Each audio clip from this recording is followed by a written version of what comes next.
So we're back today. Keep going on with the story. I had to do a little refresher. I'm still a little foggy in what happened exactly. I know we got to a point where we had a fight at the tree house with like 10 of the same guy and the mayor, and then we had to reset time and take a different choice. And then we went back to where the one bully found us next to the green thing, but instead of kicking him in and mutating him, we tickled the rhino or hippo girl, ran away. And then we also had dinner with Beck's family and screamed into the storm. And there was a little bit more of the backstory with the mother, with the oh god, I already forgot his name, the main character. So we're gonna keep going from that. Oh yeah, and I put myself smaller in a corner because I was Chapter covering 5. up with him. Sorry. Friendly Feud.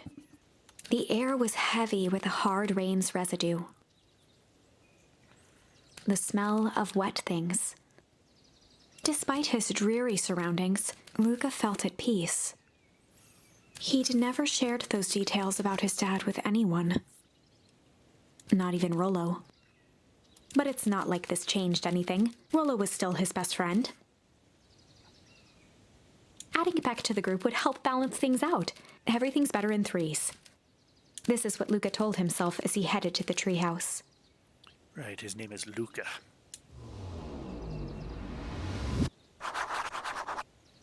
Alright, now we gotta go off and get Rollo.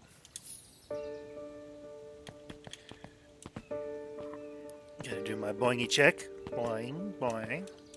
Ooh. Okay. Little bat girl. Hey Don, tracking down a lead? You bet. I heard a juicy new rumor. Turns out, when Sharper Valentine died, he left behind a peculiar last will and testament. Peculiar how? He didn't just give his kids an inheritance. There were conditions. Like what? The document stipulated that Eris had to take on a child as her ward. A kid our age who just showed up to town one night with a lawyer. Solomon. Bingo. So Eris was forced to take care of him. Yep, or she would have lost everything. What would Sharper care so much about some random kid? Rumor has it, old Sharper sowed some wild oats. It explains the way Eris treats him. Poor Solomon. How did you find all this out? A good reporter never reveals her source, Luca. Bye! Oh, that's the woods. Yep.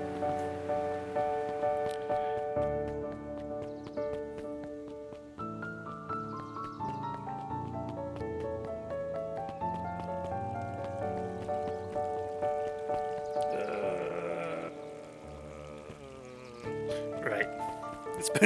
It's been a while. Alright, so it should be this way. Excuse me, what are you doing? Just locking up for the night, sir. Oh, wonderful. I can only assume this means all festival preparations have been completed ahead of schedule. Not exactly, sir. The storm has set us back a bit, and it's getting late, so we all decided to... Y'all decided? Yes, sir. I was unaware that your job involved deciding things. We're all here at Perennial Harvest because we believe in creating a better future, yes? Yes, sir, very much, sir. Do you want to be the one to tell this town that we failed them? No? We gave up because there was a little rainstorm and we all got sleepy? Of course not, sir. Good, then it's decided. Yes, sir. Work till the task is done. See that you do. Our harvest awaits.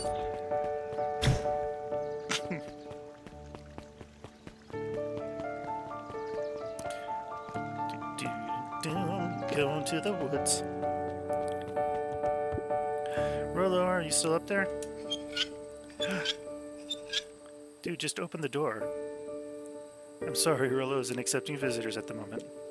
Come back never. Luca had only ever heard him speak in this stiff yet gentle tone a few times, and it always meant one thing. You're upset. What makes you think that? Maybe because my best friend abandoned me for no reason? I didn't abandon you. It's just a little late. Rolo scoffed. The rain held me up. Liar! You weren't even home. What? The storm got bad and I got worried, so I went looking for you. Imagine my surprise when I made it to your house and you weren't there. I hadn't made it back yet. I'm not a fool, Luca. It doesn't take all day to deliver some jam. Right, we went on a jam delivery. No, the storm rolled in out of nowhere, and I got stuck after dinner at Beck's Luca stumbled on his words, knowing he'd said too much. Oh! Beck? Dinner? What the heck is a Beck? She's a new kid in town. She's actually kind of cool. You'd like her. She needed help convincing her parents that she'd made new friends. New friends? I spent all day waiting for you. You were off making new friends? It's not like that, Rolo. You know, while I was waiting, I made some upgrades to mission control. It was going to be a surprise, but you took so long the storm knocked it all down. Just like you knocked down our friendship. What does that even mean? Luca became instinctively angry in response. Both boys were now shouting across the distance. It means you're a bad friend. You don't care about me. Of course I care, you ass. I knew I'd get in trouble waiting so late for you. But I kept my word, because that's what friends do. Oh wow, what a noble sacrifice you made. Easy for you to say. Your grand doesn't even care. You can stay out as long as you want, and you wouldn't even get in trouble. Seriously? You're acting like I chose this? If that's what you think, then maybe you're the bad friend. Rolo's tone changed to a calm, yet more intense anger. Maybe Pa's right. Storms bring more than water. This one brought out the real Luca. Stop quoting your Pa's nonsense like it means anything. Yeah, well, at least my Pa is still around. Ooh, that is a low blow, dude. Low blow. The words hung in the cold night air. Rolo's stomach dropped, knowing he'd crossed a line. But it was too late. Luca, Good night, Rolo. Dang it.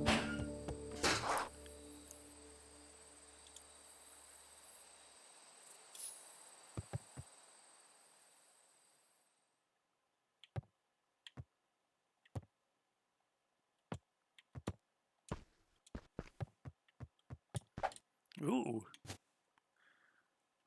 Let's see. Yeah, I got a lot of the charms. Wonder how many more there are.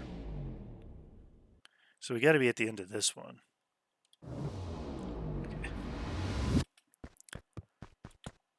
Oop, not go to bed. Nope. Where? You brought me into the... Oh, here we go. Luca dug through his old stuff, not even sure what he was looking for. Soccer ball. Rolo, what a jerk. Kick it. Yeah! Call me a bad friend. Get it. Oh, I'm Rolo. Look at me and my amazing family. This is actually kind of fun.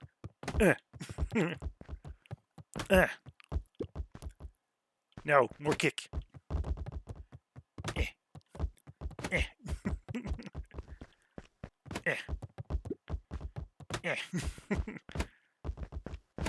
Can I get it stuck up there? Oh no, it just goes through.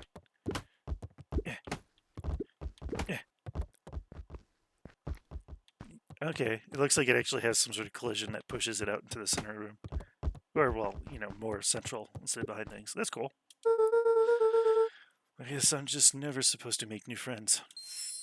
Oh, you got weep. Mhm.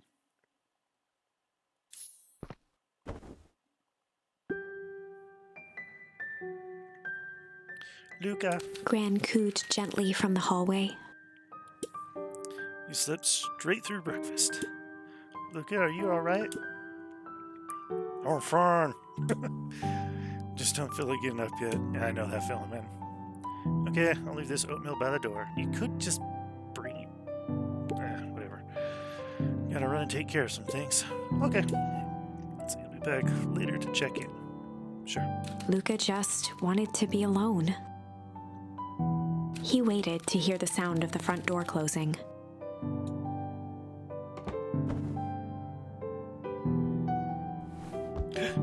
Kick.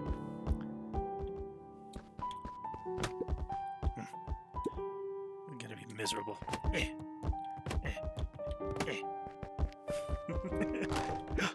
Whoa. Oh! Wait, did I ever do this? I think I did. Anywho, one kick. Okay.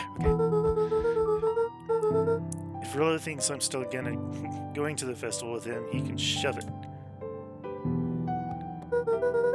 Well, I mean, am I not allowed to leave my room?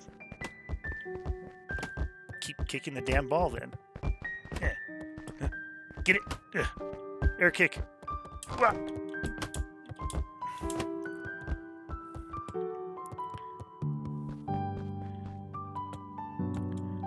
Nothing there. Okay, well, what am I supposed to do? Get back into bed? Luca dozed off again. Luca, I see you didn't eat your oatmeal. I wasn't hungry. Well, just in case you get hungry, I'll leave a sandwich here too. Thanks. Rollo came by. What did he say? He wanted to talk to you? What did you say? I told him you weren't feeling well. Good. So your plan is just to sit in your room all day? Pretty much. Well, I need to pop away again for a minute. If you decide to end your pity party and go outside, I think it'd do you some good. Noted. Luca still couldn't bring himself to go out. Besides, if he ran into Rollo, he'd have to actually confront the situation.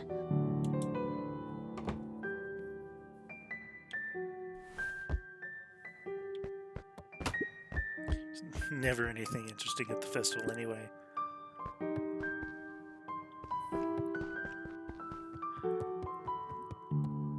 Okay, now I actually have to kick the ball in a spot.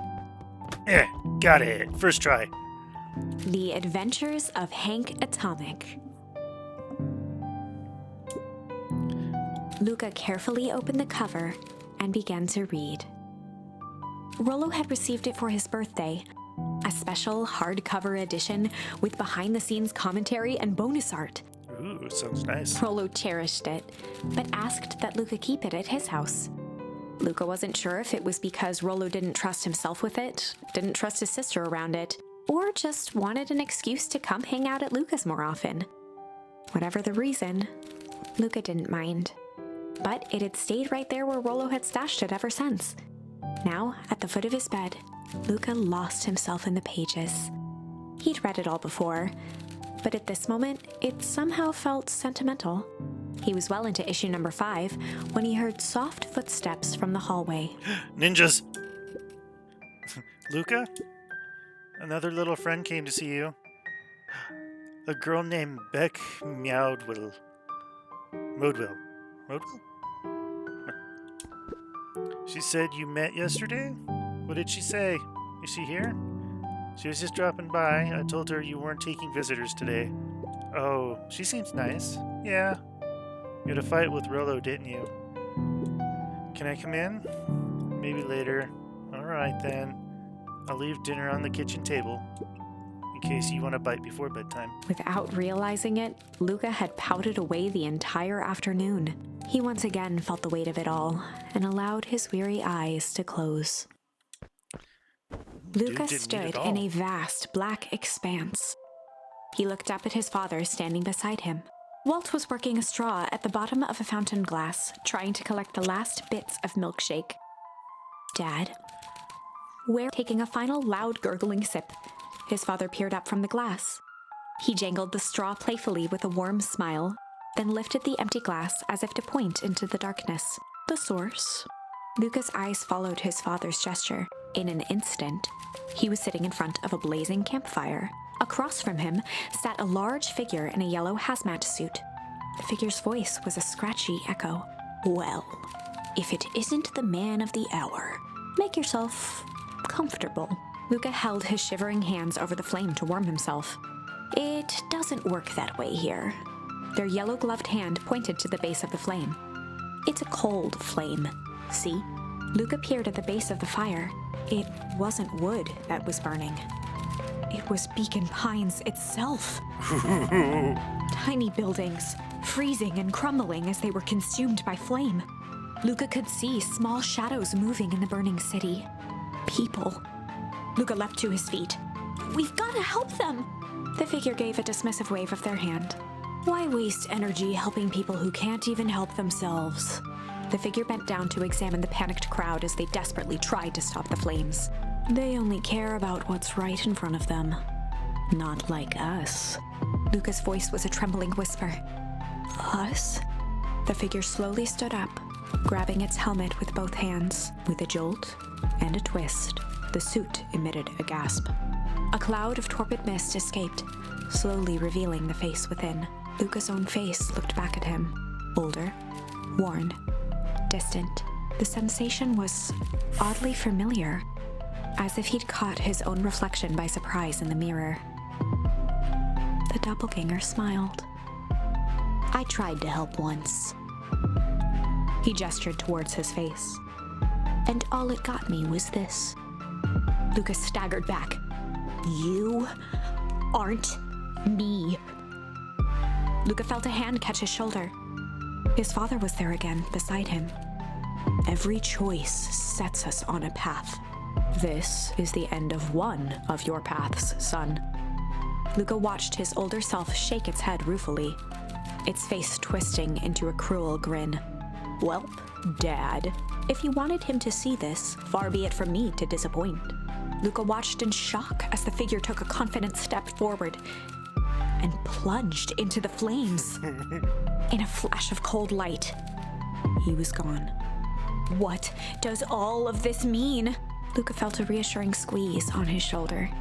Just remember, why we choose matters just as much as what we choose. Luca woke up to see a hazy figure at the foot of his bed, silhouetted in the morning sun. Ooh. Gave me the shivers.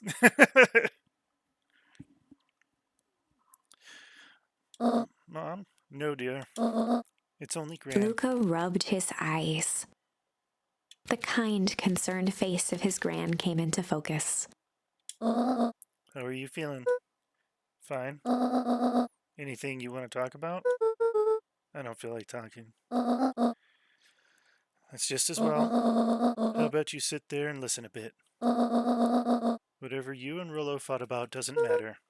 Gran But silenced Luca with a gentle pat on the leg.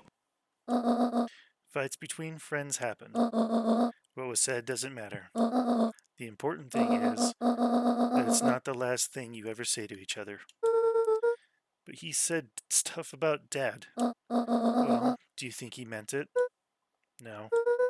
He was just mad. Hmm? And did you mean any things you said to him? No. Good. One must appreciate friends in their best of moments and accept them in their worst. Accept. Now get your little butt out of bed. The festival's today. You don't want to miss that, do you? I guess not. Seems like a good opportunity to make amends with Rollo, doesn't it? Luca gave a reluctant nod. So buy him a corn dog and apologize. But he's the one that... What did I just say? Buy him a corn dog. That's a good boy.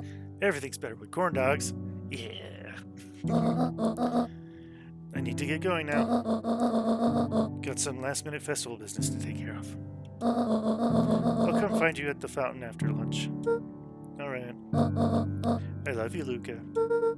Love you too. Luca took a deep breath. Okay. Chapter 6. Yay! Chapter 6. Through thick and thin. Despite Luca's bitterness, Gran was right. He needed to hash things out with Rollo. A big fight changes the nature of a friendship. Whether, in the end, it is for the better or for the worse, all comes down to understanding. If one is not careful, the same familiarity that builds the strongest of bonds can become the wrecking ball that shatters them. Luca emerged from seclusion, taking in the crisp festival air. But the events of the day weren't on his mind. He had to find Rollo.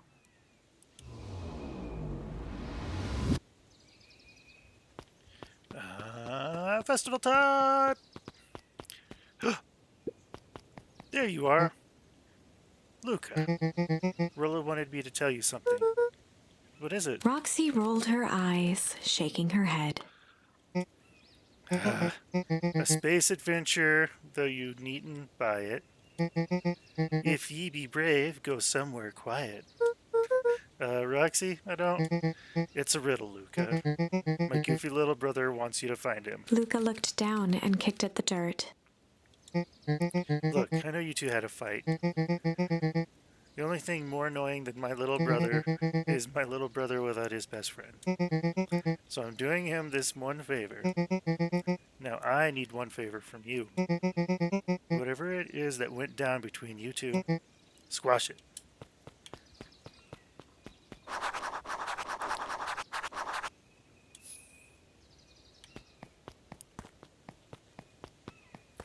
Well, I guess I'll go check the,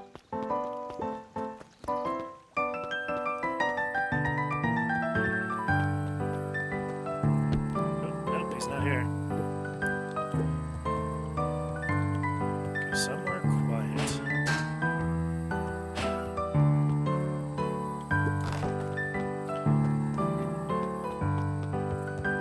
Somewhere quiet. Let's see if she'll say anything else. I don't know who Perennial Harvest thinks they're pressing with this ridiculous festival. Totally. The town's still falling apart, the weather's still cruddy, and this season's harvest looks like it's going to be worse than last year's. You said it.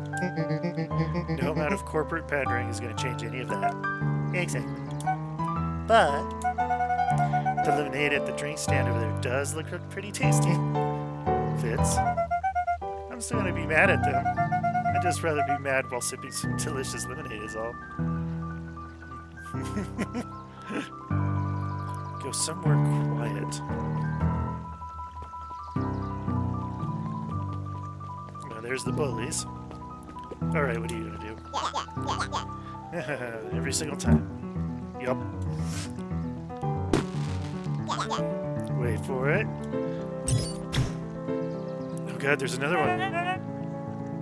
Unexplained sound of source again noted. Like clockwork. What a bunch of drones. Oh, I might need to use that to maybe get in there at some point. Does anyone care that they're all the same character? Go somewhere quiet.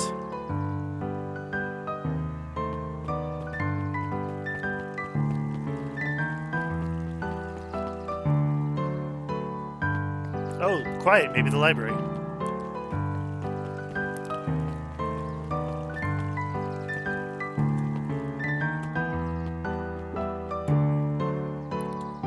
Yay. Oh, he's not here. Hey, Luca. Kato's eyes lit with excitement. I've been expecting you. Bravo on deciphering the first riddle. There's more. The first? Oh, you didn't think that was all, did you? Rollo does go all out, doesn't he? Kato straightened up and cleared his throat as if preparing to sing. Ahem. On planet Farple, you may take issue. When the fifth king dies, you'll need a tissue.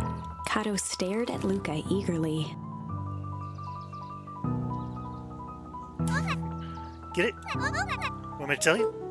No, it's okay. Let me figure it out. Alright, when you find it, bring it here to be verified. If you decide you want a hint, the offer still stands.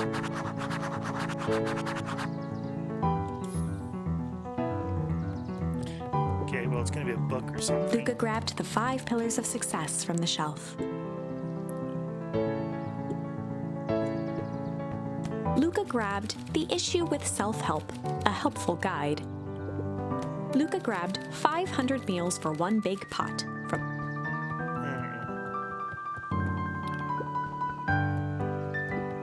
Luca grabbed Natural Photography, Volume 5. Luca grabbed The Modern Science of Atomic Radiation from the shelf.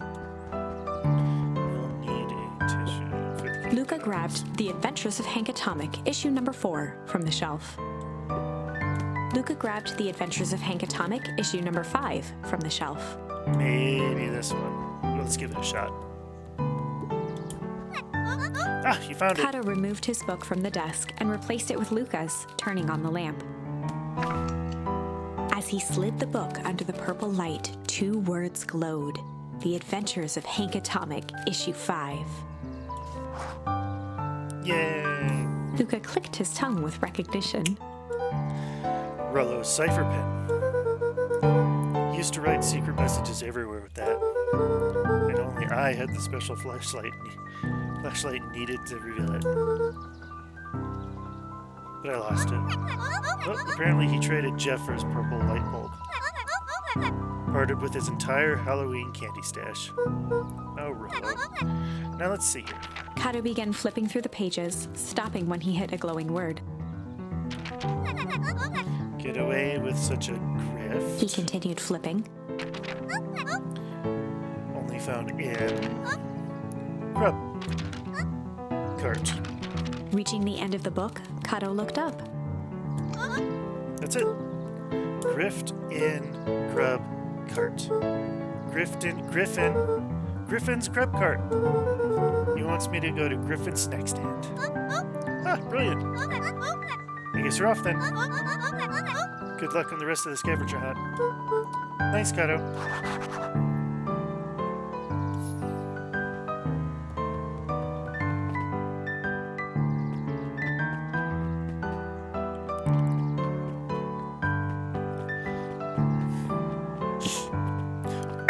Excuse me.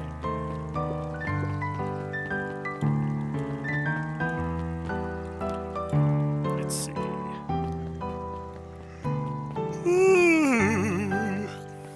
Is this one? Pre-run. Let's see. Exuvia. That's not just the beetles. This morning I couldn't find any critters at all.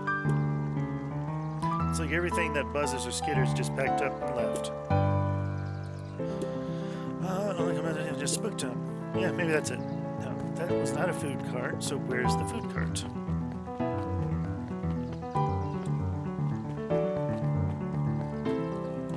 Maybe this way. Food cart, food cart. Food cart! Food cart! Right here, maybe.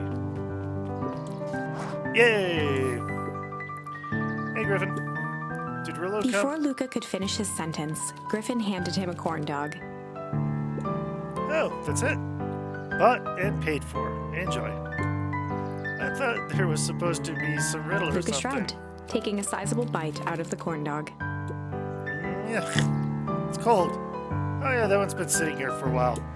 Rollo wanted me to be sure to give you that one specifically. Well, that's Luca just... tongued at his cheeks, feeling something rough between his teeth. He reached into his mouth and pulled out a slip of paper. It's got a note in it. Oh, come on. He shook off the bits of corn dog to read the slip. A pickup when you need some pep. Near the fountain up the step. Luca finished off the remainder of the corn dog. This is getting to be a whole thing.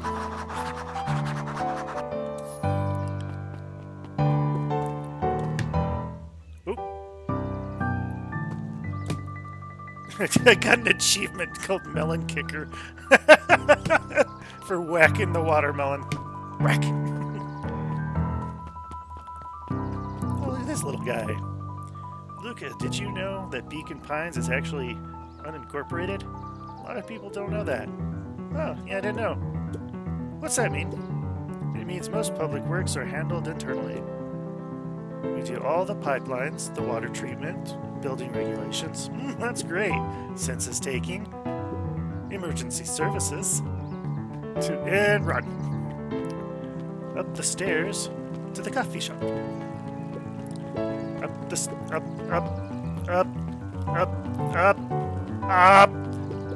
Damn it. Let's see. I have my doubts about the permanent harvest, but I must admit, I do put on a nice party. Maybe I go up these steps.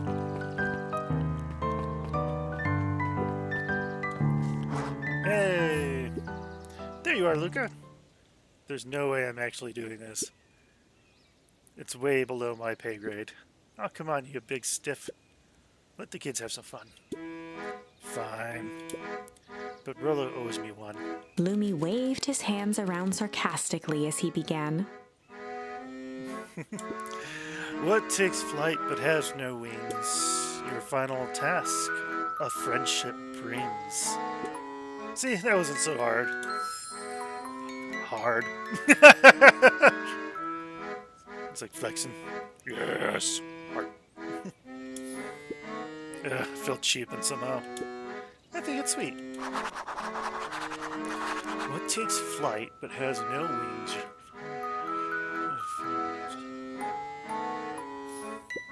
Good luck. Flight. Oh, I mean, I think it's kind of obvious. I was kind of worried I'd have to figure that out somehow. It's just like, it's right here. Hey. Hey. Did you find the comic book? Yep. And you got the corn dog? Yep. Well then. I know it doesn't make up for what I said, but here, you've earned this. Rollo sheepishly handed Luca the balloons. Aww. Flight.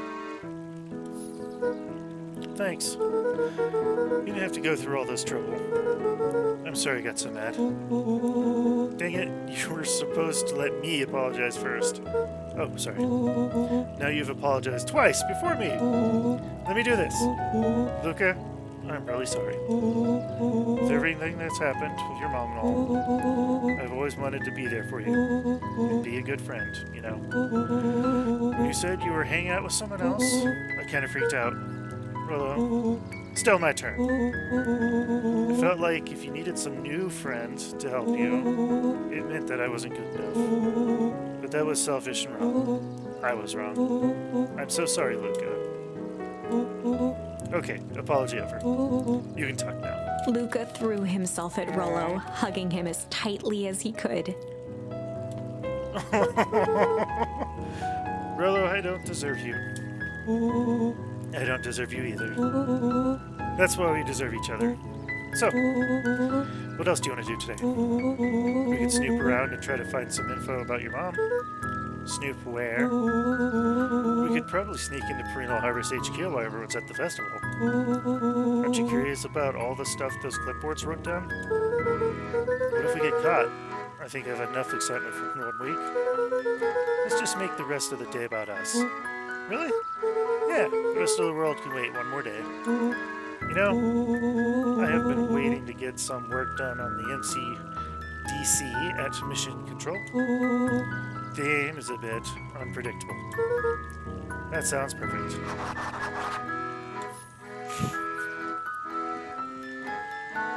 Yay, I got balloons! Yay! Yay!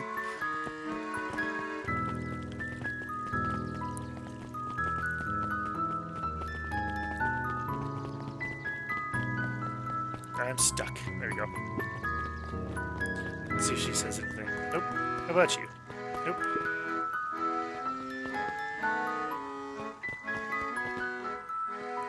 Where's Beck?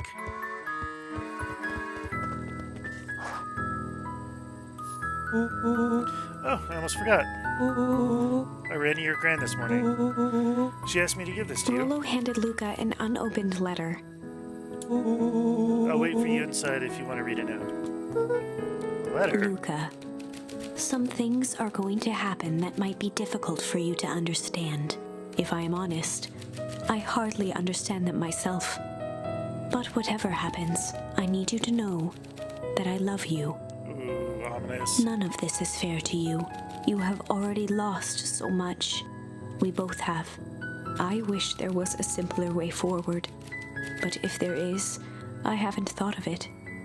God knows I've tried. Everything I've done, I did for you. I don't like where this is going. I hope someday you can accept that. Love, Gran. I love you too, Gran. Luca folded the paper into his pocket and headed up the ladder. What's up with the letter? Anything you want to talk about? Maybe later. Sure, whenever you want. You know, you really didn't have to go to all the trouble just to apologize. I know, but we'd been looking forward to the festival for weeks. After I ruined everything with my big mouth, this was the best way to make sure you still had a good time without me. Luca was at a loss for words, but that was fine. Words aren't always necessary. The festival seemed nice. Was it nice? We can still go. Nah, this is fine. Well, there's always next year. Sadly, this was untrue. Oh, what? A distant rumble shook the treehouse. Oh, God. Shit's going down.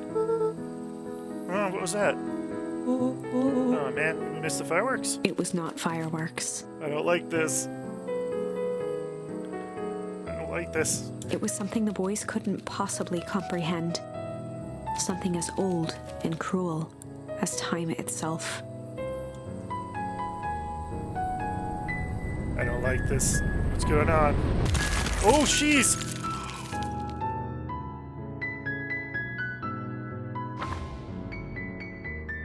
A shockwave of cold tore Did through they all the just room. die? A bitter, unfathomable chill. What the hell? Did they all just die? Before they could react, it encased them in ice. Two boys, reunited by friendship, only to be cruelly separated by a malevolence beyond reason. And so, our story ends What the on this hell? melancholy scene. In a silent treehouse turned statuary, in a town brought low by its secrets, sits a pair of friends, alone, together. For the rest of time. The end. Oh my God, that's so sad. I'm actually tearing up a little bit. Ugh. Ugh. Sorry. It was just so happy, and then it just freaking gets you. God. No, that can't be the ending. I'm It seriously simply got some can't. tears.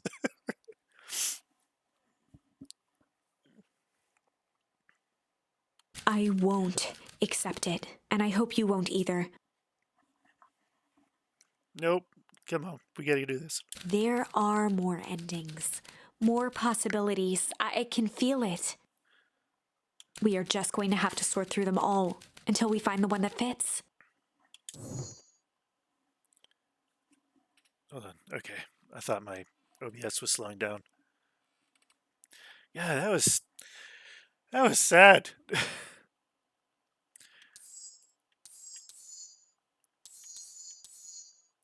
Oh, we got some choices. We can go after flight. We can go after break. Oh, I don't know which way. Okay, so when it comes to the choice, instead of fight, I'll tell you to flight. We can run. But this has the one bully kid be mutated. But okay, let's just try this path.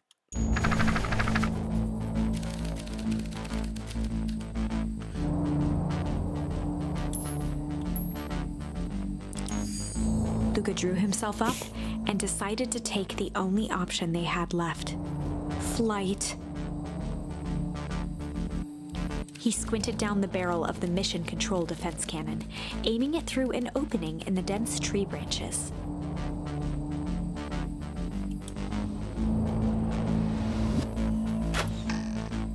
He looked up with surprise as it struck true and taut. Wow, I can't believe it worked.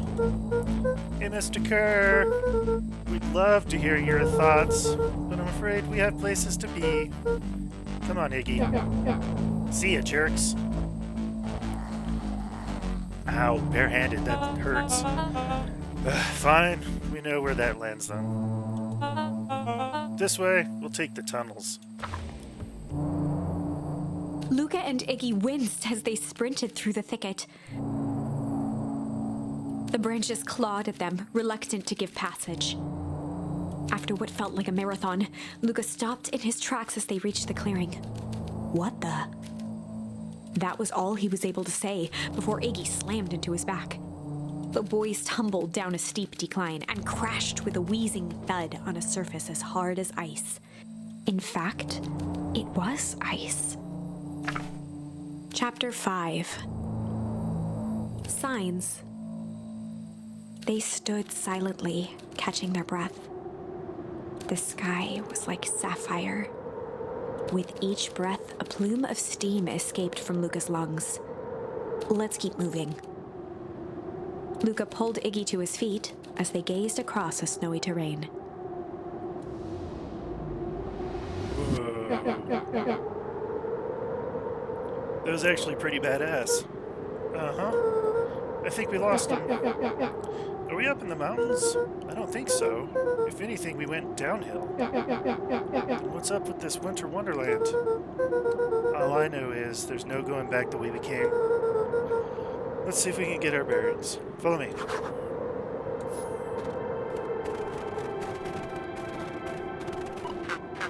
Luca, are you there? Luca had almost forgotten the walkie-talkie he was carrying. It's that bozo Kerr. Hope nothing bad has happened to you out in those woods. Luca looked at Iggy with hesitation. No need to be rude. With a resigned sigh, Luca responded. It seems like the only dangerous thing in the woods is you. He speaks, the young man of the hour. Now, how in tarnation did you end up with one of our radios? Just lucky, I guess. Boy, howdy, you Van Horns are full of surprises, aren't you? You knew my parents? I never had the honor of meeting your father, but your mom sure was a handful. Luca winced, shoving the walkie-talkie back into his pocket. We gotta keep moving.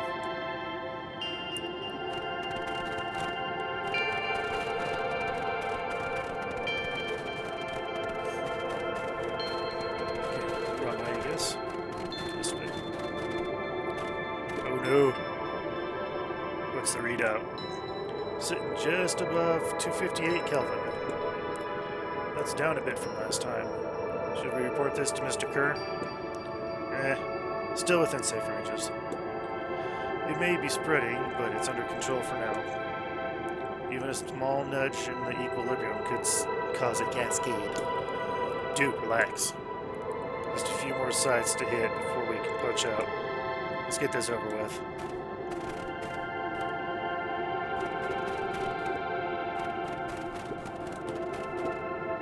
What's all this? Hard to say with all this snow. I think it's a town sign. I can almost make out the letters under there. What town could this even be? There couldn't be another town this deep into Weepwood. I'm looking at evidence to the contrary. Let's figure out what we're dealing with here. Step 1, snow's gotta go. I'll see what I can do. Ah. Oh, snowballs.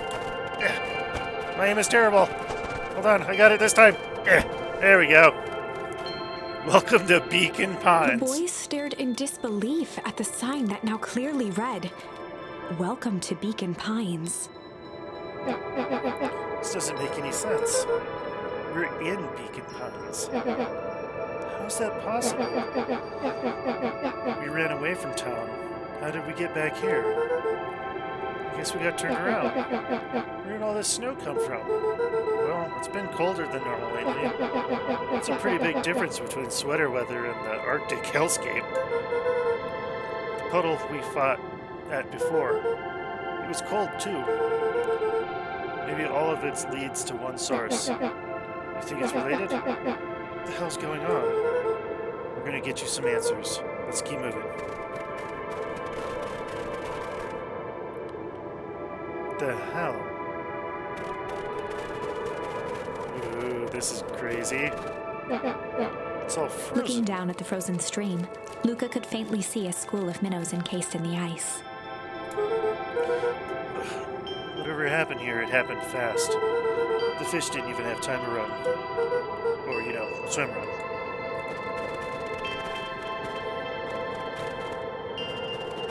The crunching of footsteps trailing Luca went hush. He looked back to see Iggy's face twisted with confusion. Everyone's gone. What? There's nothing here but more snow. There must be an explanation for all this. We have to keep looking. You can look all you want. I quit.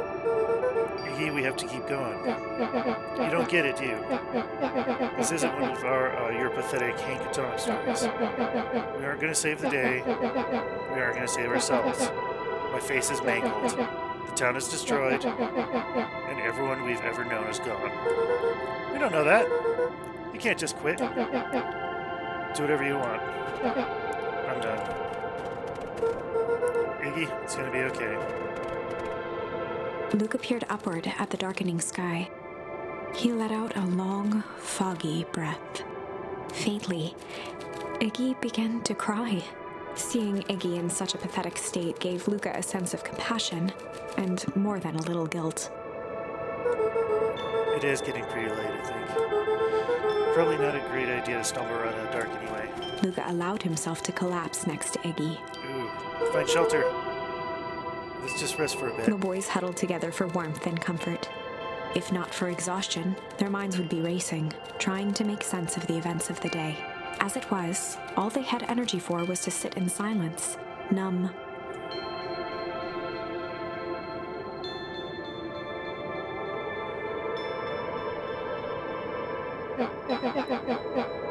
The way the snow covered everything over. It's kind of calming. Yeah. I haven't had time to say it, but thanks. Huh?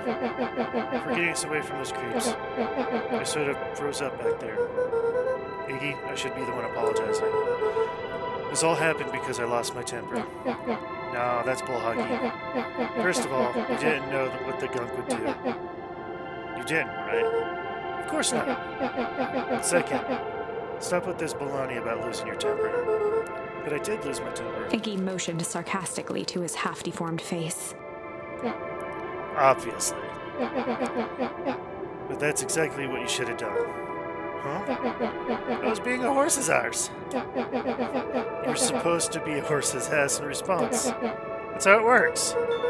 Iggy, I'm having a hard time following. You wanted me to fight you? Of course. Jeez, you goody-goody types take forever to understand this very basic point. Why would you go around saying cruel things trying to get into Iggy fights? shrugged. It's something to do. You're an asshole because you're bored? Sometimes I just feel empty. You wouldn't understand. You and Rolla are always having a blast together. Laughing and calling that dinky little treehouse mission control. Iggy now wept openly. Perfect little Luca Van Horn. With his perfect little life. My life is not perfect. Everybody in town likes you. Not everybody. Hell, that new girl hasn't even unpacked yet, and even she already likes you. You have Tish. He wiped his nose with a sleeve. I love Tish. Tish is great. But she ain't exactly the world's greatest conversationalist, you know? Luca gave a warm chuckle. I get the impression. Iggy cleared his throat as he wiped his eyes. Must be raining out here. Definitely. Iggy arched into a wide yawn. Should probably try to get some sleep. Yeah. Let's lay low for now. Tomorrow, we'll get to the bottom of all this. Luca's eyelids began to slowly drift shut. Luca? Yeah? I always did want to see the inside of your dinky little treehouse. What do you think? Not bad. I'll give you a full tour when we get back. You know what? Huh. That's all Luca could whisper before succumbing to sleep. Iggy snuggled in some more. When it comes to worst days of my entire life, this one wasn't half bad. The house smelled of warm bread. Luca was playing with toy blocks on the living room rug. He looked up to see his parents on the couch. His mother held his father's head in her lap. She idly stroked his hair while humming a song. A voice behind Luca spoke. "This is how you remember them, huh?" Luca turned to see his own face. The doppelganger from his dreams, still clad in a yellow hazmat suit, still carrying a look of disdain behind empty eyes. Aww, look at this perfectly cozy scene. You know it wasn't really like this. The figure picked up a toy block and inspected it. It's amazing the facades that one can build given the right materials. Not that I blame us. These are a child's memories, all warm and fuzzy. You don't remember, do you? Lucas snatched the block from the figure's yellow-gloved hand. Remember what? The doppelganger pointed to the couch. The last day we saw him alive. The day he chose to abandon us. Luca turned to look at his father, still lounging on the couch. That's not true. He didn't abandon us. The doppelganger waved his hand dismissively. Everything is true here. It's just a matter of what we choose to... Well, let me show you. The world flickered and pulsed. Luca was sitting next to his bed, listening to his heartbeat with one of his dad's stethoscopes. The doppelganger limped into the room. Now, we both know that's not how this went. He grabbed Luca's hand and guided the stethoscope to the floor. Luca heard muffled shouting, brought close by the stethoscope. It was his parents, fighting. Do you remember what we did next? Luca gave a slow nod and crept down the hall to peek through the banister. He could see the outline of his mother at the bottom of the stairs. Damn it, Walt. We can't afford to get involved in this. She was scared. His father stepped forward. What am I supposed to do? Just watch? There's a sickness in this town, and we both know who's behind it. I swore an oath to help people. I won't turn my back on them. Luca's mother grabbed Walt. She was crying, pleading. I can't lose you. Walt calmly removed Eleanor's hand from his shoulder. What's right is right, and what's wrong is wrong. I could never live with myself if I let Sharper get away with this. Eleanor raised her voice. Spare me your bullshit platitudes. What about our son? Luca flinched, dropping the stethoscope down the stairs. Walt turned with a panicked smile. Luca, is that you, buddy? With tears in his eyes, Luca descended the stairs. Mom? Dad? What's going on? Walt dropped to a knee to meet Luca eye to eye. Nothing, buckaroo. Your mom and I just got a little overexcited is all. Luca placed the stethoscope against his father's chest. His heart was racing. It sounded like you were going somewhere? Walt gently removed the device from Luca's ears. Listen to me, Luca.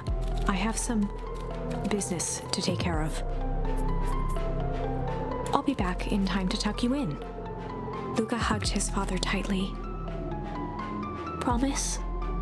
Walt stood up and walked to the door. He glanced over his shoulder. I promise. With a wink and a grin, he put on his hat and strode out into the evening sun. Oh, who's this? A figure approached soundlessly from the foggy snowfall.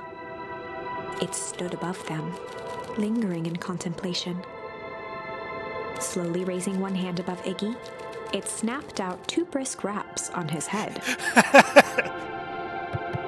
Whack, whack. From a deep slumber, Iggy sprang up defensively. Get your hands off me.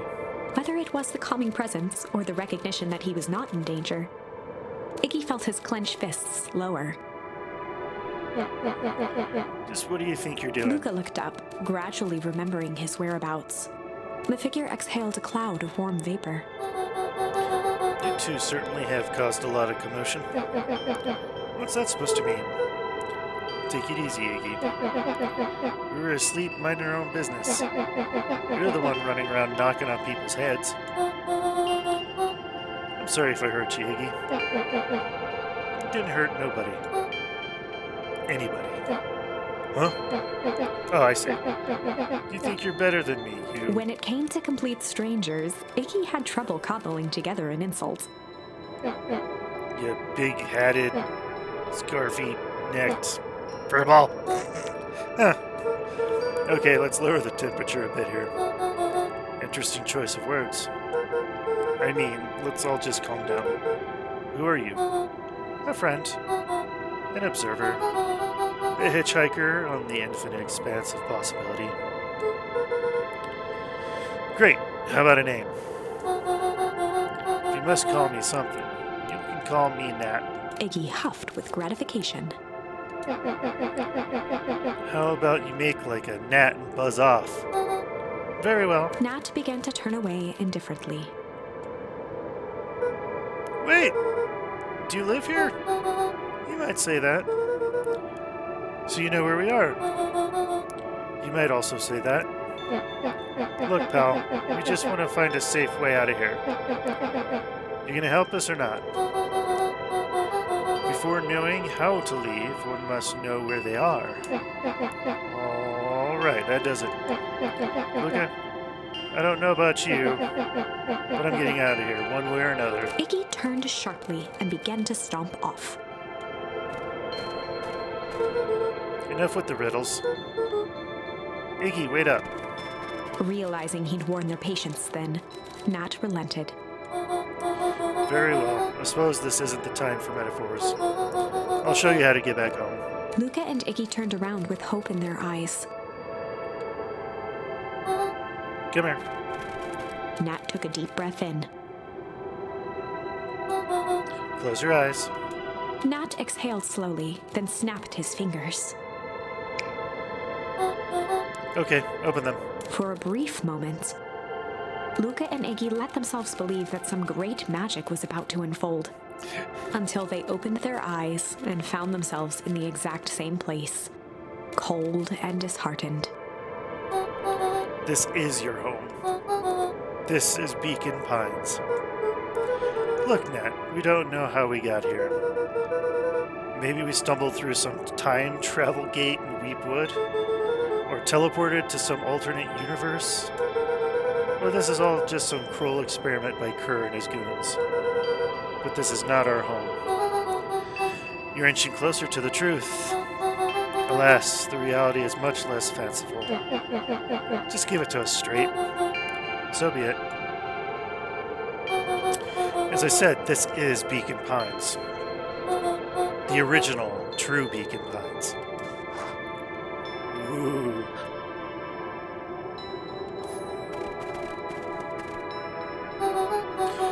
You both grew up here. But the town you've called home for the past several years is a replica. A remarkable achievement of engineering, to be fair. But a replica nonetheless. That's impossible. It's too much work. You'd need a whole town to replicate a whole town. Indeed. To pull off such a feat would require immense labor power. That which could be moved would be moved. That which could not would require a precise duplicate. Who would have noticed? Someone would have noticed. You'd think so, unless the auditing was impeccable. A mind-numbing attention to detail. As for the innumerable trivialities which complete the tapestry, well, you can leave that to this miraculous thing we call a brain. It has a real aversion to discontinuity, a revulsion even. The brain has a wonderful way of smoothing out the rough edges, keeping us sane. So you're saying that someone made an entire new town and moved us all and no one noticed? Precisely. But why? Why is the one question that can never be answered with certainty. The best one can do is to uncover... Nat narrowed his eyes, furrowed his brow, and uttered, the source. Why'd you say the source? Like that? Why indeed? Luca began to laugh uncomfortably. It's all ridiculous. There's no way they He could. looked down at his feet. His eyes started back and forth in contemplation. With a sudden pain, a thought struck him. If this really is home... He sprinted off into the pale distance. As Iggy turned to follow, Nat called out, Iggy? It's not too late to turn back. Simply head west through Weepwood.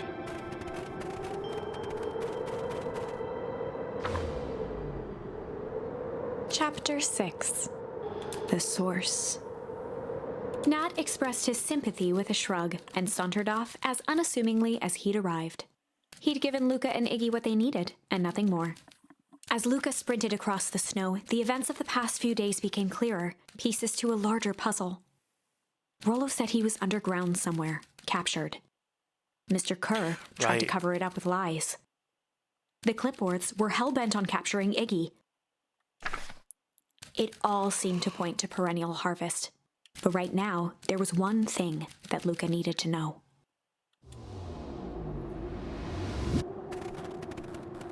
Luca stopped dead in his tracks. Is this the lake? The tree was gone, uprooted and moved, leaving a raw gash in the earth. He dropped to his knees and dug wildly at the cold snow. The treehouse? His numb hands hit something hard. A headstone. Never mind.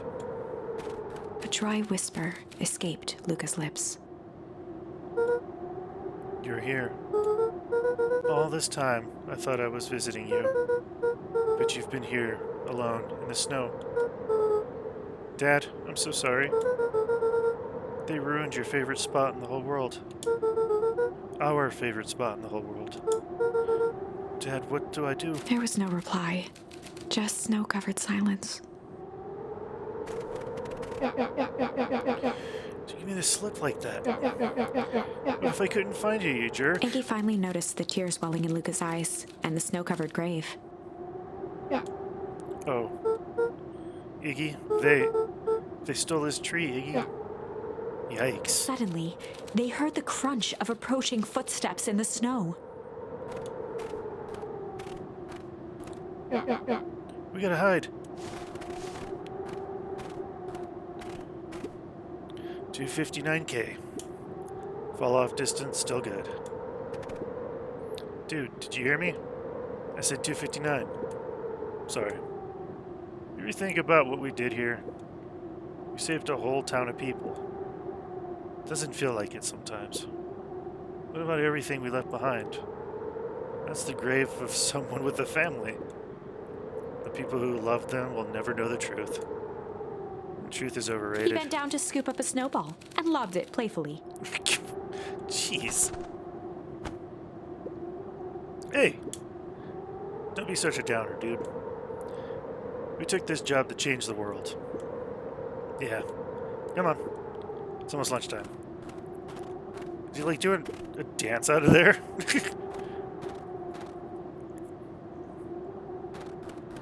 Here I thought I was the jerk.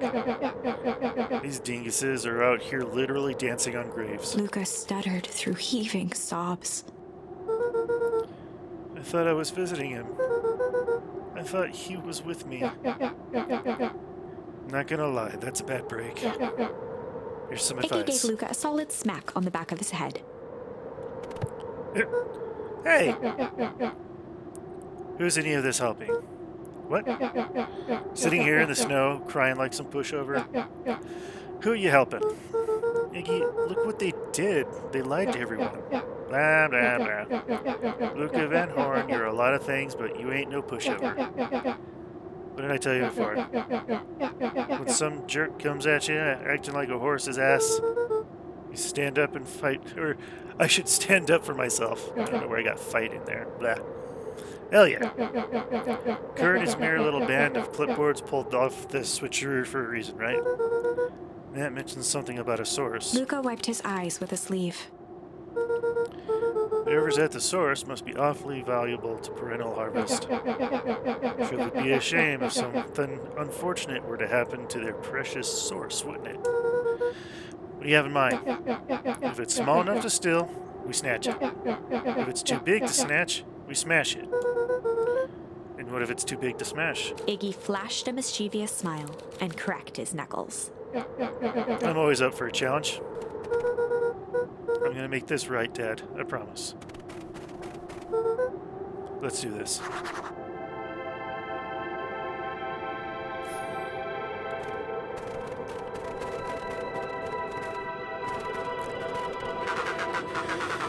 It can get awful cold out there in those woods, Luca. Probably best you two stay put and conserve energy. Help's on the way.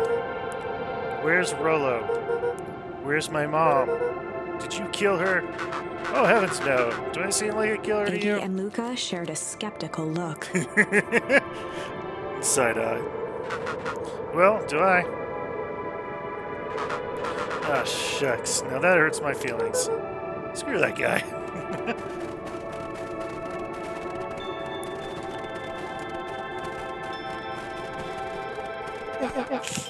Wait a minute. If this is the original town, then that means... Iggy darted behind a large pine and began digging furiously. He emerged holding a shoebox with a crude skull painted on its lid. What's that? Long story.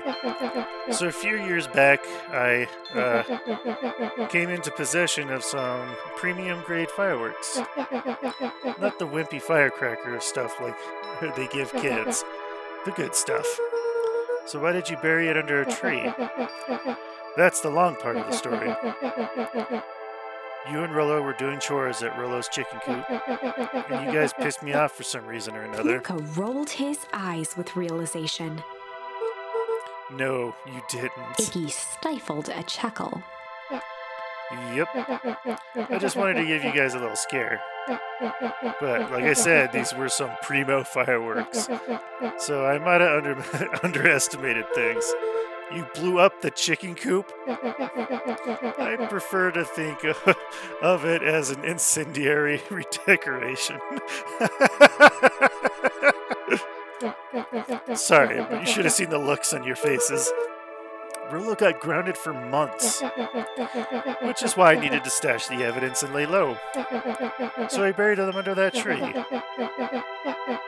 But when I came back for them later, they were gone. I figured some grown-up found them and tossed them. Iggy triumphantly raised the shoebox. Turns out, it wasn't the fireworks that got moved. It was us! Unbelievable.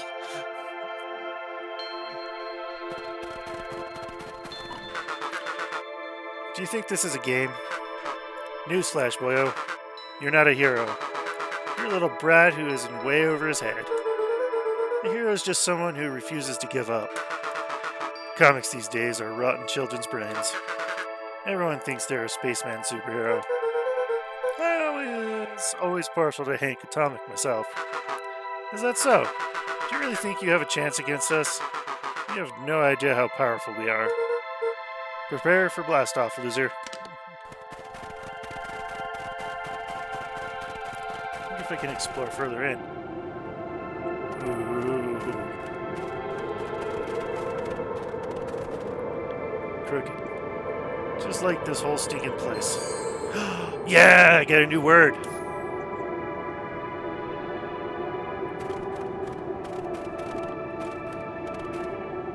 Luca and Iggy inched up to the edge of the hole with bewilderment in their eyes. Arctic air breathed out of the cavern in heaving gusts. Echo, echo, echo. Whoa. I can see why they wanted to move us all out of the town now. But why would they dig the giant hole? I think this is it. This is the source? It's a dang hole? How do we smash a hole? Oh. Oh, it's much more than that, my annoying little friend. Kerr. Where's Rollo? I wasn't lying before. He's safe. Well, safer than you two, at least. Drat, that's cold. You just had to drag me all the way out here, didn't you? Mr. Kerr gazed down the abyss in contemplation. Really is something, isn't it? What did you do to our town? What is all this? Well, that's a doozy of a question. This is the source, where they collected the unrefined, Kerr scratched the back of his head. Honestly, boys, I don't understand any of this well enough to explain it. Fact of the matter is, I'm not paid to know. What do you mean you don't know? Ain't you in charge? Oh heavens no, my role is merely to flash a winning smile and manage various complications. Complications like us? You are a smart boy. His face contorted into a saccharine grin. It really is nothing personal. Some people are destined to strive for greatness, and others are simply obstacles along the way. Seems like you were destined to be a creepy lackey. The point is that we all play our part in life. Mine just happened to be a lead in the role of a lifetime. And you happen to be extras ready for your curtain call. We aren't giving up without a fight. Your smile's not going to be so winning when we're done with you. Now, boys, there's no need for melodrama. It makes even a professional, such as myself, embarrassed for you. Let's change the mood a bit. Kerr snapped his fingers. Scene change. There, that's better. Deal with them. Iggy turned to Luca with a sly glance. Why are you smirking? Because I have a box full of fireworks and you don't? Iggy waved the box into the air, threatening to drop it down the hole. Stop. Let's not do something regrettable. Joke's on you. Regret is one of my specialties. Out of curiosity, what would happen if I threw those in your precious hole? Nothing. Nothing at all. You're a terrible liar. I'll have you know, I'm an exceptional liar. Up. That's far enough. Iggy plucked a single bottle rocket from the box and held it up with reverence. Stop, you fool. Call off your goons. After a long pause, Mr. Kerr flung up his hand with frustration. Very well. You all can head back for the night. It's been a long day. I'll handle these two from here. Mr. Kerr sighed into the frigid air. It's just us now, Iggy. You can put that down. What, like this? With a nonchalant flick, Iggy tossed the firework into the hole.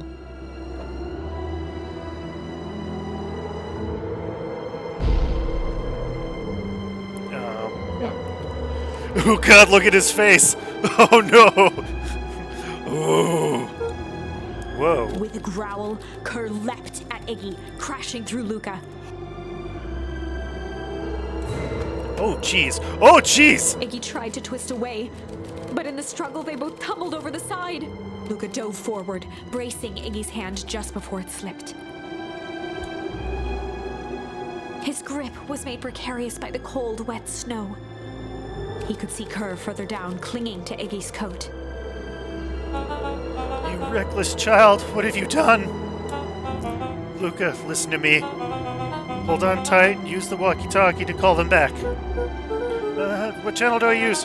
It doesn't make a damn difference. They're always listening. If you do that, the clipboards will just haul us up and snap us both. Snag us both. The only way you get out of this is if Kerr is out of the picture. Just let go and save yourself. If he lets go, we both die. I don't want to die, but seeing the look on the face almost makes it worth it. Mr. Kerr, you've had a long life. Why don't you actually do something selfish, or selfless, and just let go? Mr. Kerr gasped with insult. Long life? I'll have you know I can still play 25. You should have heard me sing the part of Phileas With a Young. wild look in his eye, Mr. Kerr began to hum a proud melody.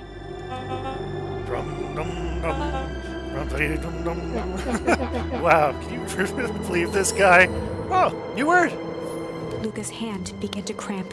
His voice began to crack. Kerr, just let go. No can do. If you want to save your friend, you'll have to save me too. Luca, look at me. It's okay. Luca felt Iggy loosen his grasp.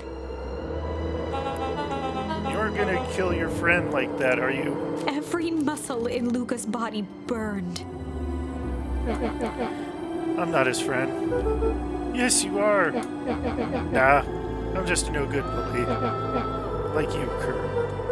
Iggy, no. Luca felt his hand slipping. I told you what you need to do with bullies. I can't. It's the only way out of this mess. Two birds with one stone. It makes sense for us to fall together. Wackadoos travel in packs. A calm settled over Iggy's face. Luca, let me do this. Iggy's voice was colder than the bitter air billowing from the chasm. Let me do the right thing for once.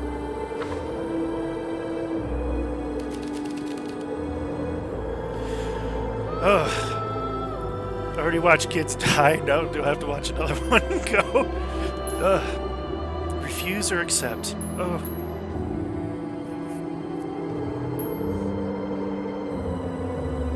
God, I don't want to accept it. I'm gonna refuse. Luca had no choice but to refuse Iggy's request. He tightened his grip and reached for the walkie-talkie in his pocket. A wild delight crept onto Mr. Kerr's face.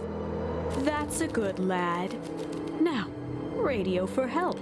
Oh God, Luca better not go in the hole. Iggy begged Luca with his eyes one last time, but Luca pressed the button and called out. We need help. Mr. Kerr is in danger. It wasn't long before they were once again surrounded by clipboards. Mr. Kerr sighed with relieved frustration. There you are. You really are a worthless lot, aren't you? Mirror, now. What a dick. A clipboard dutifully produced an ornate ivory hand mirror, and Mr. Kerr began preening his tousled hair. Ah, that's better. Mr. Van Horn, I applaud your sharp thinking under duress. I'll put in a good word for you with the founder. Take them away. A swarm of hands overpowered Luca. The last thing he saw before a cloth bag was pulled over his head was the defeated look on Iggy's face. The end. Ah, it was a bad ending. Damn. I think this was one of those times where doing the right thing was the wrong thing. Oh man, my OBS is starting to slow down again for some reason. Alright, what are we gonna do? It might be that, for some reason, UI makes it freak out. Alright, we'll go back and do accept. We're getting close on time, but I want to keep going at this spot right here. Especially because it's like right here and I don't have to play through the whole thing again. Luca had no choice this is so but sad. to accept Iggy's request. I'm gonna drop them both. Ugh. With a quiet blink, Luca watched a teardrop sail down into the howling void. As his fingers slowly gave up, he met eyes with Iggy. Good.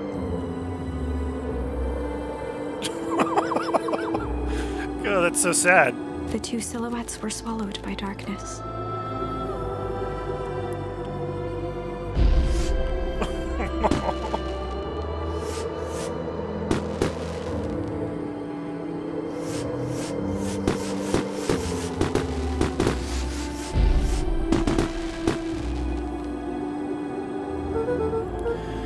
Hell of a goodbye, Iggy.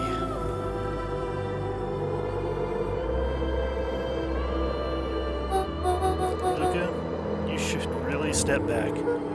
What? Quickly.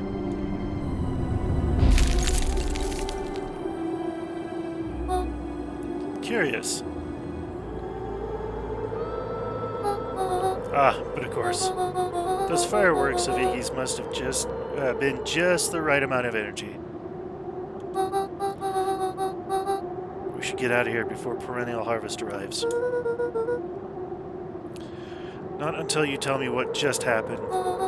Your friend's sacrifice just saved this town. For a little while, anyway. How? Okay, this is going to be a word. Tempus liquamine is a peculiar substance. It can change the relationship between matter and time itself, but doing so requires unfathomable energy. In a closed system, that energy can only come from its surroundings. A useful side product of this property being, by adding precisely the correct amount of energy to it, one can create a cryogenic cascade. So the gunk that makes things cold and the fireworks made the whole freeze over. That's one way of putting it, yes. As dumb luck would have it, the fireworks weren't strong enough to generate a runaway reaction. I shudder to think of what would happen in that case. We have some idea what that would look like. Yeah. Yeah. It will take them a good while to safely break through and access the source again. If you know all this stuff, why haven't you been helping? I have been, in my way. Each one of us has a role to play. Iggy's role, it turns out, was to buy us precious time. Mine has been to observe and wait. Wait for what? You. Me? Why? What's my role? A fierce twinkle flashed in Nat's eyes. Luca Van Horn, you are going to save the world. With a chuckle, Nat turned and walked west. Dumbfounded, Luca followed behind him, trudging through the snow. Every step taking him further away from everyone and everything he knew, and closer to destiny. To be continued in Beacon Pines, Pines Harder.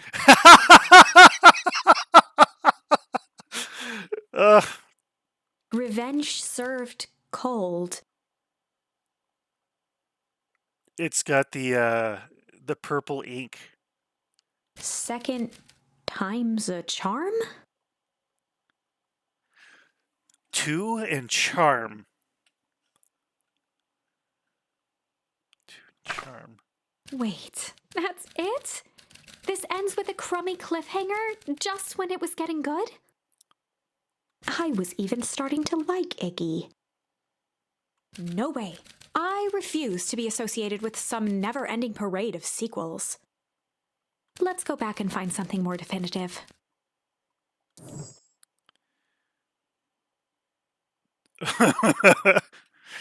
So two and charm. Two and charm.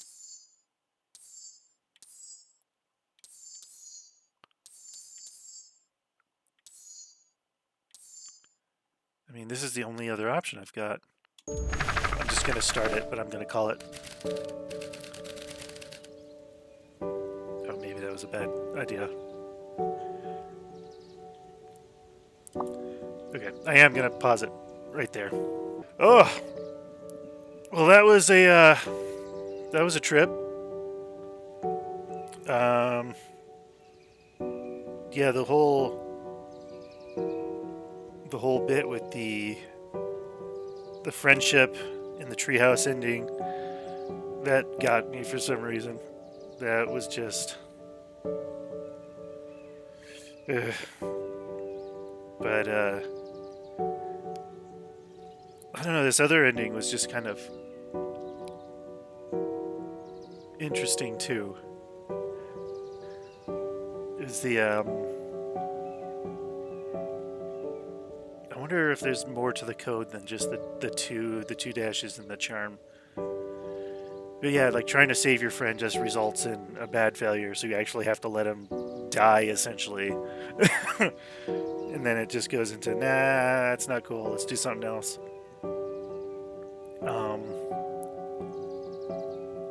We're getting more of the story. We found out that there was actually a huge fight between the mom and the dad, and then he went out and died. There's this dream character of Luca that keeps popping up, and if that cryo stuff is supposed to like warp time, then maybe that is. Well, I mean, they did say like that's a path for him, but it's not the only path. And yeah, I don't know. It's a trip. You think you're making progress, but then it actually takes you a step back, and then you think you make more progress, but it's like, nah, you go back again. But you collect new words, charms each time that change where you can go and do things. So it feels like you have a little bit of choice in how to go to the story, but it is ultimately kind of leading you somewhere, which is fine. I mean, I'm enjoying my playtime this whole time. But no, I'm glad to be back playing this. Yeah, no, let's just keep pushing through the story and see where it leads us, because so far it's led us nowhere but some bad spots. Yeah, I'm hoping for an actual, true, good ending to this whole thing at the very end. So we'll see. Anywho, thanks for stopping by if you did. Thanks for watching. Thanks for watching down the road while it's still up. And I hope you're enjoying the story as much as I am. Anywho, have a good night, and see you next time.